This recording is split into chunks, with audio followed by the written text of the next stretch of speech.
আমার না বেশ কিছুদিন ধরে এই ল্যাকটা খিচুড়ি খেতে মন চাচ্ছিল, তার বাসায় রান্না করে। তো আজকে ফাইনালি রান্না করেছি। গতকালকে সব কোটা বাছা সব করে রাখছিলাম। বিসমিল্লাহ।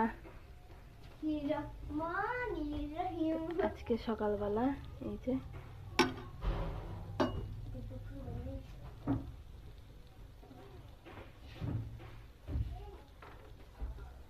খিচুড়ি, একদম ল্যাকটা খিচুড়ি, যত রকমের সবজি আছে শীতের সবজি সবগুলো দিয়ে একদম ধোয়া উঠানো। আর সাথে আছে তো এই যে আছে হচ্ছে মাছ ভাজি, তার সাথে আছে ডিম সেদ্ধ ভাজি হালকা করে ভেজে নেওয়া, সাথে হচ্ছে বেগুন ভাজি। ধোয়ায় কিছু দেখা যাচ্ছে না, একদম ইয়ে হয়ে যাচ্ছে। আর সাথে রয়েছে সালাদ সহ। এখন তো ক্ষীরা অ্যাভেলেবেল বাজারে, তো ক্ষীরা কুচি কুচি করে কেটে নিয়েছি। তো এই তো আজকে সকালের, মানে খিচুড়ির সাথে সালাদ না হলে হয় বলেন তো? আজকে সকালের এই যে রাস্তা একদম পারফেক্ট, আলহামদুলিল্লাহ।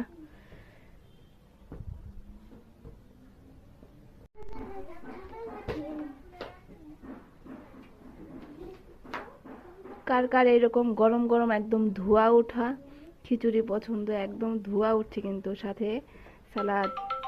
কেমন হয়েছে স্বাদ? মাশাআল্লাহ, খুবই চমৎকার হয়েছে। কিরকম? থ্যাংক ইউ, খুবই স্বাদ হয়েছে। ব্যাখ্যা কেমনে দিব? কিছুটা মাংসের ফ্লেভার পাচ্ছি, কিছুটা সবজির ফ্লেভার আসছে, ভালো। খালি ভালো? হুম, তেলটা একটু মনে হয় বেশি, তেল ছাড়া আর একটু কম হলে আরো ভালো লাগতো। দেখছো খারাপ মানে একটা না এক না ইয়া ধরতেই হবে। তার আগে কি কইলা? শান্তাহারের মতো। হুম, হুম, এটা যখন না স্টারের মতো। হুম, খাওয়া দেখে দেখি।